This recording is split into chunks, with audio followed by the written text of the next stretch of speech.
Isaiah 2, Modern English. This is a vision that Isaiah, son of Amoz, saw concerning Judah and Jerusalem. In the last days, the mountain of the Lord's house will be established as the highest of the mountains. It will be exalted above the hills, and all nations will stream to it. Many peoples will come and say, "Come, let us go up to the mountain of the Lord, to the house of the God of Jacob. He will teach us his ways, so that we may walk in his paths." The law will go out from Zion, the word of the Lord from Jerusalem. He will judge between the nations and settle disputes for many peoples. They will beat their swords into plowshares and their spears into pruning hooks. Nation will not take up sword against nation, nor will they train for war anymore. Come, descendants of Jacob, let us walk in the light of the Lord. You have abandoned your people, the descendants of Jacob. They are full of superstitions from the east.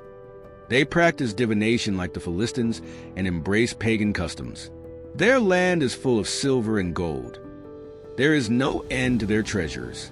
Their land is full of horses. There is no end to their chariots. Their land is full of idols.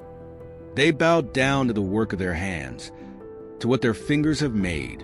So people will be brought low and everyone humbled. Do not forgive them. Go into the rocks, hide in the ground, from the fearful presence of the Lord and the splendor of his majesty. The eyes of the arrogant will be humbled, and human pride brought low. The Lord alone will be exalted in that day. The Lord Almighty has a day in store for all the proud and lofty, for all that is exalted, and they will be humbled.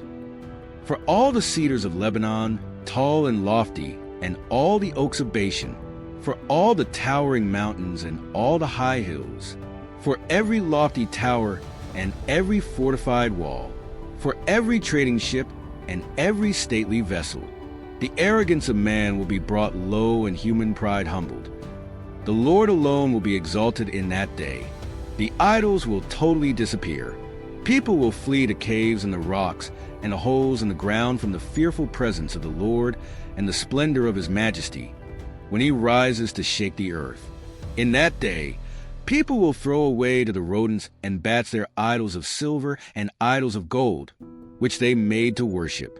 They will flee to caverns in the rocks and to the overhangs of the cliffs from the fearful presence of the Lord and the splendor of his majesty, when he rises to shake the earth. Stop trusting in mere humans, who have but a breath in their nostrils. Why hold them in esteem? Subscribe to the channel. Have a blessed life.